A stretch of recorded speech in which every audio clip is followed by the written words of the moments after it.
എല്ലാവരുടെയും നാമത്തിലാണ് മിശിഹായിൽ സ്നേഹമുള്ള സഹോദരങ്ങളെ. മനുഷ്യ ജീവിതത്തില് അടിസ്ഥാന ആവശ്യങ്ങളാണ് ജലം. നമ്മുടെ ശരീരത്തിന്റെ 65% ജലമാണെന്നാണ് പറയുന്നത്. നമ്മൾ എഴുന്നേറ്റ് നടക്കുന്നത് കാൽസ്യം കൊണ്ട് നിർമ്മിച്ചിരിക്കുന്ന അസ്ഥി ഉള്ളതുകൊണ്ടാണ്. അതുകൊണ്ട് ജലം ജീവജലമാണ്, വളരെ പ്രാധാന്യം അറിയിക്കുന്നതാണ്. രണ്ടാമതായിട്ട് പ്രകാശം. അടിസ്ഥാനപരമായിട്ട് ഊർജം ലഭിക്കുന്നത്, പ്രകാശം ലഭിക്കുന്നത് സൂര്യനിൽ നിന്നാണ്. ഇപ്പോൾ സോളാറിന്റെ ഒത്തിരി നിർമ്മിതികൾ ഉണ്ടാകുന്നുണ്ട്. സൂര്യപ്രകാശത്തിൽ നിന്നും ഊർജം ലഭിക്കുന്ന,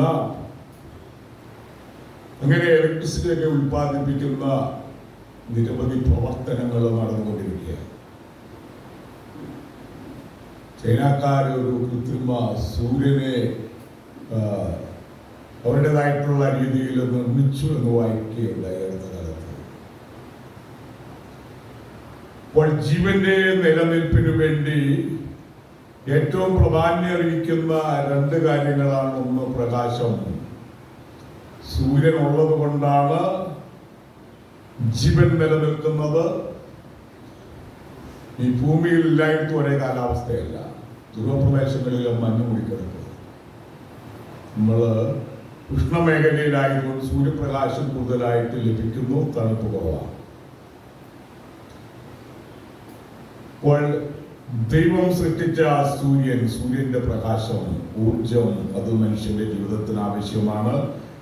ആ ഊർജമുള്ളത് കൊണ്ടാണ് ഈ ചെടികളെല്ലാം പ്രകാശത്തിലേക്ക് ഉയർന്നു നിൽക്കുക. എല്ലാ മരങ്ങളും സൂര്യനെ നോക്കി നിൽക്കുക. ആ സൂര്യപ്രകാശം വഴിയാണ് അതിന് വേണ്ട ഹരിതകമൊക്കെ ഉൽപ്പാദിപ്പിക്കാനായിട്ട് കഴിയുക. അതുള്ളത് കൊണ്ടാണ് നമുക്ക് ആഹാരമുള്ളത്. അതുകൊണ്ട് ഇത് ഇല്ലെങ്കിൽ ജീവിതം അത്ര നടക്കുകയില്ല. ജീവിതം അസാധ്യമാണ്. ഈ യഹൂദന്മാരെ സംബന്ധിച്ചിടത്തോളം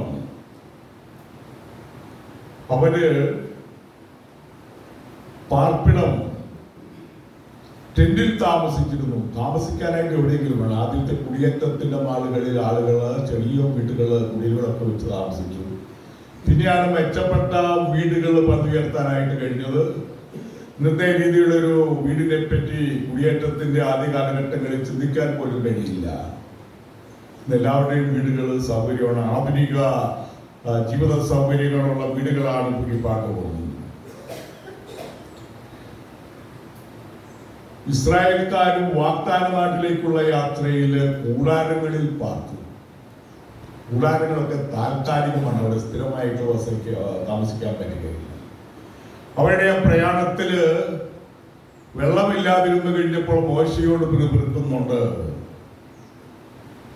ഇവരുടെ പിറുപിറുപ്പും കുറ്റപ്പെടുത്തലൊക്കെ അസാധ്യമായപ്പോൾ മോശ പ്രാർത്ഥിക്കുന്നുണ്ട്.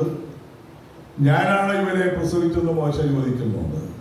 ഇവരെല്ലാവരും എൻ്റെ അടുത്തേക്ക് വന്നിട്ട് ബഹളം കൂട്ടുന്നു. ഇവർക്ക് ജലമില്ല, ഞാൻ എന്താണ് ചെയ്യേണ്ടത്? അപ്പോൾ പാറമേൽ അടിക്കാനായിട്ട് പറഞ്ഞു. അങ്ങനെ മോശ ദൈവാരി അരുളപ്പാടനുസരിച്ച് പാറമേലടിച്ചപ്പോൾ അവിടെ നിന്നും വെള്ളം ധാരാളം ലഭിച്ചു. അങ്ങനെ അവർക്ക് ദാഹശമനം ഉണ്ടായി എന്ന് വിശുദ്ധ ഗ്രന്ഥത്തിന്റെ താളുകളിൽ നമ്മൾ വായിക്കുന്നുണ്ട്. ജീവജലത്തിന്റെ ഉറവ.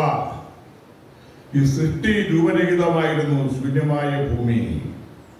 അപ്പോൾ ജലത്തില് ദൈവത്തിന്റെ ആത്മാവ് പ്രവർത്തിച്ചത് കൊണ്ട് ജീവനുണ്ടായി എന്നാണ് വിശുദ്ധ ഗ്രന്ഥത്തിൽ പറയുന്നത്. ചലിച്ച ആത്മാവ് സൃഷ്ടിക്ക് കാരണമായി.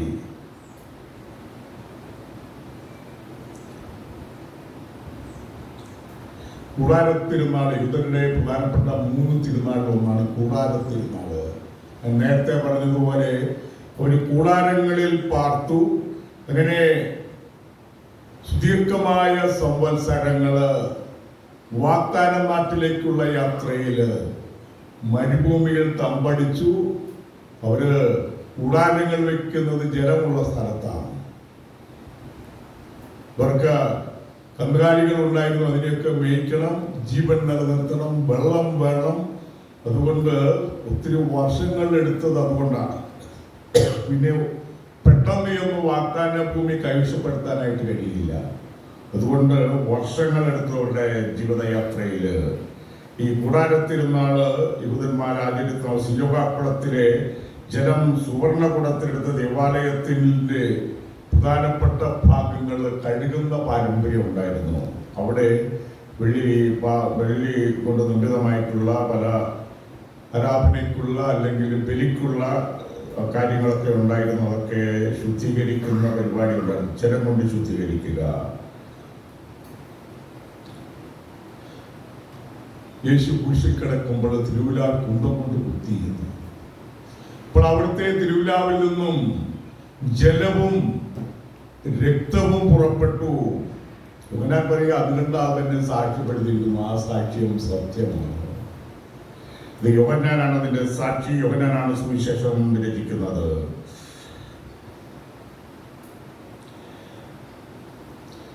കാനായിലെ കല്യാണ വിരുന്നിൽ വെച്ച് വെള്ളം ആശീർവദിച്ച് വീഞ്ഞാക്കി മാറ്റുകയാണ്. യേശു തന്റെ ആദ്യത്തെ അടയാളം പ്രവർത്തിക്കുന്നത് കാനായിലെ കല്യാണ വിരുന്നിൽ വെച്ചാണ്.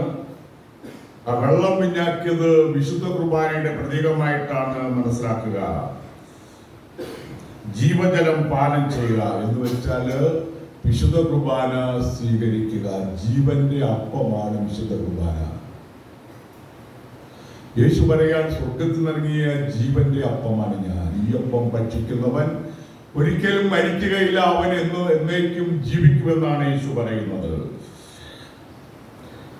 നിക്കോദേമോസിനോട് യേശു പറയുക, വീണ്ടും ജനിക്കണം.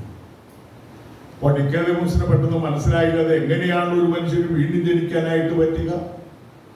അമ്മയുടെ ഉദരത്തിൽ പ്രവേശിച്ച് വീണ്ടും ജനിക്കാൻ കഴിയുമോ എന്ന് നിക്കോദേമോസ് ചോദ്യം ഉന്നയിക്കുകയാണ്.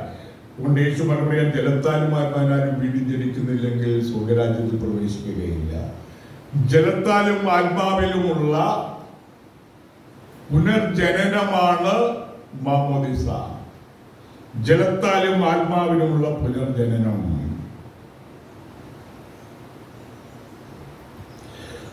മാമോദിസ ശാലനമാണ്, കഴുകലാണ്, ഒരു വെടിപ്പാക്കലാണ്. ബാപ്തിസ്നാനം എന്ന വാക്ക് തന്നെ കഴുകൽ എന്നുള്ളതാണ് ആ വാക്കിന്റെ അർത്ഥം. അപ്പൊ നമ്മുടെ പാപങ്ങളിൽ നിന്നും, ജന്മപാപത്തിൽ നിന്നും, കർമ്മപാപത്തിൽ നിന്നും ഒക്കെ നമ്മെ വെടിപ്പാക്കി ദൈവത്തിന്റെ മക്കളും സ്വർഗരാജ്യത്തിന്റെ അവകാശികളുമാക്കി നിൽക്കുന്ന കൂദാശയാണ് മാമോദിസ എന്ന് നമ്മൾ പഠിച്ചു വെച്ചിട്ടുണ്ട്. അപ്പോൾ മാമോദിസ ജലം വഴിയായിട്ട് ഒരു വ്യക്തി എല്ലാ കലങ്ങളിൽ നിന്നും പാപത്തിൽ നിന്നും വെടിപ്പാക്കപ്പെടുകയാണ്. യേശു പറഞ്ഞു, ഞാൻ ലോകത്തിന്റെ പ്രകാശമാണ്. കൂടാരത്തിരുന്നാളില് അന്ന് കറണ്ടൊന്നും ഉണ്ടായിരുന്നില്ല. ജെറുസലേം ദേവാലയത്തില് അവിടെ 4 വലിയ ദീപങ്ങൾ പ്രകാശത്തിനു വേണ്ടി കത്തിച്ചിരുന്നു. ഇസ്രായേൽക്കാർ വാഗ്ദാന നാട്ടിലേക്കുള്ള യാത്രകൾക്ക് വഴികാട്ടിയാണ്ടായിരുന്ന അഗ്നിസ്തംഭമാണ് പുറപ്പാടിന്റെ പുസ്തകത്തിൽ പറയുന്നത്. കൂടാരത്തിരുന്നാളിന്റെ അവസരത്തിൽ ജെറുസലേം ദേവാലയത്തിന്റെ ചുറ്റുമുള്ള പ്രദേശങ്ങള് ഈ 4 മഹാദീപപ്രഭയിൽ ദേവാലയത്തിന്റെ ചുറ്റുമുള്ള ആളുകൾക്ക് പ്രകാശം നൽകിയിരുന്നു. ഞാൻ ലോകത്തിന്റെ പ്രകാശമാണെന്ന് യേശു പറയുമ്പോൾ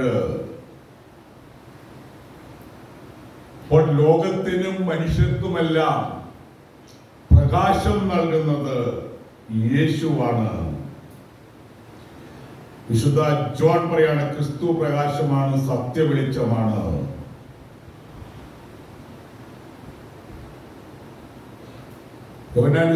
അവൻ ലോകത്തിലേക്ക് വന്നു, എന്നാൽ സ്വീയർ അവനെ സ്വീകരിച്ചില്ല. അവനെ സ്വീകരിച്ചവർക്കെല്ലാം ദൈവത്തിന്റെ മക്കളാകാനായിട്ട് വരം നൽകി എന്നാണ് യോഹന്നാൻ പറയുന്നത്. സൃഷ്ടിയുടെ പുസ്തകത്തിൽ ആദ്യം പറയുന്ന പ്രകാശം ഉണ്ടാകട്ടെ.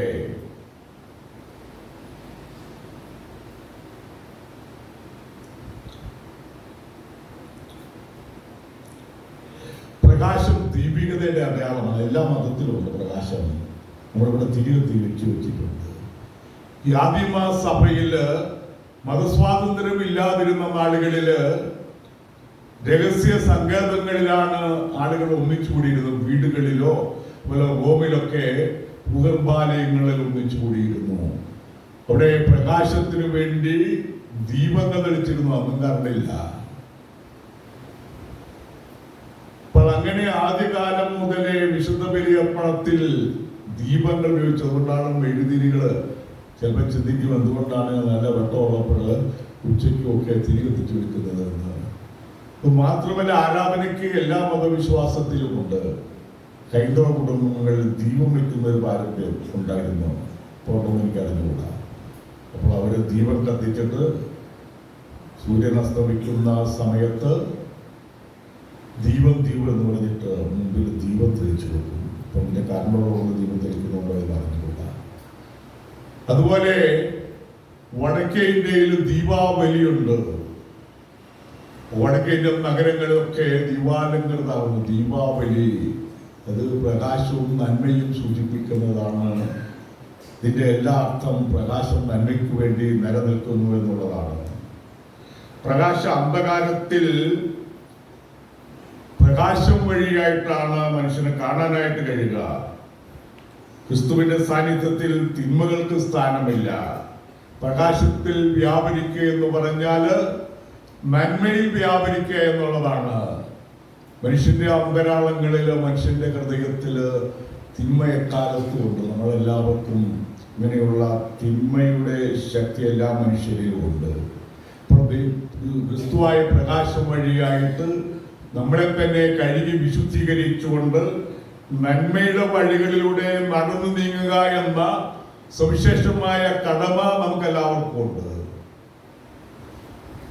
അപ്പോൾ മനുഷ്യന്റെ തിന്മകൾ വ്യഭിചാരം, മോഷണം, മയക്കുമരുന്ന്, മദ്യപാനം. മയക്കുമരുന്ന് ഒരു തിന്മയാണ്. കുട്ടികളെ പഠിപ്പിക്കണം തിന്മയാണെന്ന്. അത് വ്യക്തിയെ നശിപ്പിക്കുന്ന തിന്മയാണ്. ആരോഗ്യം കളയുന്ന തിന്മയാണ്. കലഹത്തിലേക്കും വഴക്കിലേക്കും കൊലപാതകത്തിലേക്കും നയിക്കുന്ന തിന്മയാണ്. ഇന്ന് കേരളത്തിൽ കുറേയേറെ അക്രമം ഉണ്ടാകേണ്ടതിന് പ്രധാനപ്പെട്ട കാരണം മദ്യവും മയക്കുമരുന്നുമാണ്. മാതാപിതാക്കളോട് പണം മയക്കുമരുന്ന് അഡിക്റ്റ് ആയിട്ടുള്ള പയ്യൻ മാതാപിതാക്കളോട് പണം ചോദിക്കുന്നു, അല്ല അമ്മയോട് പണം ചോദിക്കുന്നു. കൊടുക്കുന്നില്ലെങ്കിൽ മർദ്ദിക്കുന്നു, കൊല്ലുമെന്ന് ഭീഷണിപ്പെടുത്തുന്നു. ചുരുക്കം സാഹചര്യമൊക്കെ ഒന്നൊന്നും വരും. തിന്മ, മോഷണം, തട്ടിപ്പ്, കലഹം, വെറുപ്പ്, മറ്റുള്ളവന്റെ തന്റേതല്ലാത്ത എടുക്കുന്നതാണ് മോഷണം എന്ന് പറയുന്നത്. നമുക്ക് അവകാശമില്ലാത്തത് എടുക്കുന്നതാണ് മോഷണം എന്ന് പറയുന്നത്. അന്യൻ്റെത് കാരണമില്ലാതെ എടുത്ത് ഉപയോഗിച്ചു കഴിഞ്ഞാൽ ഇത് നിലനിൽക്കുകയില്ല. മാത്സര്യം, വെറുപ്പ്, കലഹം പ്രകാശത്തിൽ വ്യാപിക്കുന്നവർ നന്മയിൽ വ്യാപരിക്കണം. യേശു ലോകത്തിലേക്ക് വന്നപ്പോൾ അന്ധകാരത്തിന് പകരം പ്രകാശമായി. പ്രകാശത്തിൽ ചരിക്കേണ്ടവരാണ് യേശുവിന്റെ അനുയായികളായിട്ടുള്ള നമ്മളെല്ലാവരും. പ്രമാണങ്ങൾ പാലിച്ചുകൊണ്ട് ജീവിക്കുക എന്നുള്ളതാണ്. ദൈവത്തിന്റെ വചനങ്ങൾ ഹൃദയത്തിൽ കാത്തു സൂക്ഷിച്ചുകൊണ്ട് സ്വന്തം ഇഷ്ടവും താല്പര്യവും അനുസരിച്ച് ജീവിക്കാതെ നന്മയുടെ വഴികളുടെ നീങ്ങുക എന്നുള്ളതാണ്. പ്രകാശത്തിൽ ചരിക്കുക. ഞാൻ ലോകത്തിന്റെ പ്രകാശമാവുന്ന എന്നെ അനുഗ്രഹിക്കുന്നവൻ അന്ധകാരത്തിൽ ചരിക്കുകയില്ല എന്ന് യേശു പറയുന്നതിന്റെ അർത്ഥം ഇതാണ്. റോമാക്കാർക്കുള്ള ലേഖനത്തിന്റെ പ്രസക്ത ഭാഗങ്ങൾ വായിക്കുകയാണ്. നിങ്ങളുടെ സ്നേഹം നിഷ്കളങ്കമായിരിക്കട്ടെ. പണ്ട് വേളുകൃഷ്ണൻകുട്ടി ഒരു കഥ എഴുതി. ഈ സഹായത്തിൽ ചരണമുണ്ട്. ഇപ്പൊ ചരണമുള്ള സഹായങ്ങളെല്ലാം ചെയ്യേണ്ടത്. അതുകൊണ്ടാണ് വേളുകൃഷ്ണൻകുട്ടി പണ്ട് കാലത്ത്, ഇപ്പം ഒന്നും വായിക്കാറില്ലായിരിക്കും, പണ്ട് ഇങ്ങനെ കഥകളുണ്ട്. എല്ലാം നല്ല തമാശ രൂപത്തിൽ എഴുതിയിരിക്കുന്നതാണ്. തിന്മയെ ദ്വേഷിക്കുവിൻ, നന്മയെ മുറുകെ പിടിക്കുവിൻ. ഈ മുറുകെ പിടിക്കുക എന്നുള്ള വളരെ എളുപ്പമൊന്നുമല്ല. അവിടെ പ്രായമായിട്ടുള്ള മാതാപിതാക്കളെ അന്വേഷിക്കുക എന്നുള്ളത് എളുപ്പമല്ല. അവരെയൊക്കെ ഇറക്കി വിട്ടാൽ അനാഥമന്ദിരത്തിൽ കൊണ്ടുവച്ചാൽ എളുപ്പമാണ്. അല്ലെ മറ്റു സഹോദരന്മാരും നോക്കിക്കോട്ടെ എന്ന് പറഞ്ഞ് കയറാതിരിക്കുന്നത് നല്ലതാണ്. അവരിൽ നിന്ന് ലഭിക്കുന്ന സമ്പത്ത് ഉപയോഗിച്ച് ജീവിതം സമ്പന്നമാക്കുന്നത് നല്ലതാണ്. പക്ഷെ അവരെ അന്വേഷിക്കുന്നത് അല്ലെങ്കിൽ സമയമില്ല. സ്നേഹം കാണിക്കുന്നതിന് സ്നേഹമില്ല. നിങ്ങൾ അന്യോന്യം സഹോദരതുല്യം സ്നേഹിക്കുകയും പരസ്പരം ബഹുമാനിക്കുന്ന ഓരോരുത്തരും മുന്നിട്ട് നിൽക്കുകയും ഓരോ സ്നേഹം പറയുന്നത് ഞാൻ പറയുന്നതല്ല. അന്യോന്യം ബഹുമാനിക്കുന്നതിൽ മുന്നിട്ട് നിൽക്കാനാണ് പറയുന്നത്. ചില എല്ലാവർക്കും ബഹുമാനമുണ്ട്. വലിയച്ഛന് മാത്രം ബഹുമാനം കൊടുത്താൽ പോരാ. ഭാര്യ ഭർത്താവിന് ബഹുമാനം കൊടുക്കണം. ഭർത്താവ് ഭാര്യയെയും ബഹുമാനിക്കുന്ന ഒരു വ്യക്തി എന്നുള്ള നിലയിൽ, ദൈവത്തിന്റെ സൃഷ്ടി എന്നുള്ള നിലയിൽ, അനുശ്വരമായ ആത്മാവുള്ള വ്യക്തി എന്നുള്ള നിലയിൽ ആദരവ് കാണിക്കണം. ആദരവ് കാണിക്കുകയാണെങ്കിൽ തല്ലാനും കൊല്ലാനും നിൽക്കുകയില്ല, തെറികൊണ്ട് അഭിസംബോധന ചെയ്യുകയില്ല. എൻ്റെ കൂടെ വിവാഹം എന്ന കുദാശ വഴി വേറൊരു ഭവനത്തിൽ നിന്ന് ജീവിത പങ്കാളിയായിട്ട് വന്ന വ്യക്തി എന്നുള്ള നിലയിൽ ജീവിതകാലം മുഴുവനും ഒന്നിച്ചു നിൽക്കും. ഷേപ്പ് അതുപോലെ ആകുകയില്ല. കാരണം നമ്മളെല്ലാവരും വർഷങ്ങൾ ചെല്ലുമ്പോൾ ഷേപ്പ് പോകും, ജലാമരകൾ ഉണ്ടാകും, രോഗഗ്രസ്തരായെന്നും വരും. തള്ളിക്കളയാൻ പറ്റുകയില്ല. തള്ളിക്കളകെ ഇട്ടിട്ട് പോവുകയൊക്കെ ചെയ്യുന്നവരുണ്ട്. അപ്പോൾ അവസാനം വരെ ഒന്നിച്ചു നിൽക്കുക എന്നുള്ളതാണ് ജീവിതത്തിന്റെ മാധുര്യം. നിഷ്കളങ്കതയിൽ മാന്യം കൂടാതെ ആത്മാവിൽ ജ്വലിക്കുന്നവരായിരിക്കും. ആത്മാവിൽ ജ്വലനമുണ്ടെങ്കിലേ നന്നായിട്ട് പ്രാർത്ഥിക്കാൻ പറ്റുകയുള്ളൂ. ഏത് കാര്യമാണെങ്കിലും നന്നായിട്ട് ചെയ്യണമെങ്കിൽ ആത്മാവിൽ ജ്വലനം വേണം. യേശുവില് മറ്റുള്ളവരോട് സ്നേഹം, മക്കളോട് സ്നേഹം, മാതാപിതാക്കളോട് സ്നേഹം, ജീവിത പങ്കാളിയോട് സ്നേഹം. പലപ്പോഴും നമ്മുടെ ജീവിതം അസ്വസ്ഥമാകുകയാണ്. ഓരോ കുടുംബത്തിന്റെയും ഉള്ളറകളിലേക്ക് കടന്നു ചെല്ലുമ്പോൾ എന്തെങ്കിലുമൊക്കെ പ്രശ്നമില്ലാത്ത കുടുംബങ്ങളില്ല. ഒരു റോൾ മോഡലായിട്ട് കാണിക്കാൻ ഒരു കുടുംബം ഉണ്ടാവുമെന്ന് എനിക്ക് തോന്നുന്നില്ല. എന്തെങ്കിലും പ്രതിസന്ധികൾ ചിലർ ചിന്തിക്കും വേറെ ആളെയാണ് കിട്ടിയിരുന്നത് നന്നായിട്ടെന്ന് ചിന്തിക്കും. നമ്മളായിരിക്കുന്ന വീട്ടിലായിരിക്കുന്ന പങ്കാളിയോട് കൂടി നമ്മുടെ മക്കളോട് കൂടി ജീവിക്കുക, അതാണ് ഏറ്റവും നന്മ നിറഞ്ഞത്. അങ്ങനെയാണ് നമുക്ക് ഐശ്വര്യം ഉണ്ടാകുന്നത്. അതുകൊണ്ട് മാറിയെടുക്കാനൊന്നും നോക്കണ്ട. നോക്കുന്നവരുണ്ടാവാം. ഡൈവേഴ്സ് കൂടുന്നത് അതുകൊണ്ടായിരിക്കും. ഇപ്പോൾ ദൈവം എനിക്ക് തന്ന പങ്കാളി എന്നുള്ള നിലയിൽ, വ്യക്തിത്വമുള്ള വ്യക്തി എന്നുള്ള നിലയിൽ രണ്ടുപേരും ആദരിക്കുകയും നല്ലത് പറയുകയും നന്മകൾ കാണുകയും ഒക്കെ ചെയ്തു കഴിഞ്ഞാൽ അതാണ് പരസ്പരം ബഹുമാനിക്കുന്നത്. ഓരോരുത്തരും മുന്നിട്ട് നിൽക്കുന്നത് റോമാക്കാർക്കുള്ള ലേഖനത്തിൽ പറയുന്നത്. തീഷ്ണത ആത്മാവിൽ ജ്വലിക്കുന്നവരായ കർത്താവിനെ ശുശ്രൂഷിക്കും. ജ്വലനമുണ്ടെങ്കിലേ എന്തെങ്കിലും ചെയ്യാൻ പറ്റുകയുള്ളൂ. ജ്വലനമില്ലാത്തവർക്ക് പള്ളി വരാൻ പറ്റുകയില്ല. കാരണം അവിടെ കിടന്ന് ഉറന്നല്ലേ ടി വി കാണും. ഇതിനാ പള്ളി പോകും. സുഭിക്ഷമായിട്ട് തന്നെ ജീവിക്കുക. അപ്പോൾ അതുകൊണ്ട് പലസ്ത്രീയുടെ വചനങ്ങൾ നമ്മുടെ ഹൃദയത്തിൽ കാത്തു സൂക്ഷിക്കുക. ആത്മാവിൽ ജ്വലനമുള്ളവരായിട്ട് നമ്മുടെ പ്രാർത്ഥനയിൽ, നമ്മുടെ ജീവിതത്തിൽ വ്യാപരിക്കാൻ ഈശോ നമ്മെ അനുഗ്രഹിക്കട്ടെ. പിതാവിൻ്റെയും പുത്രൻ്റെയും പരിശുദ്ധാത്മാവിൻ്റെയും നാമത്തിൽ.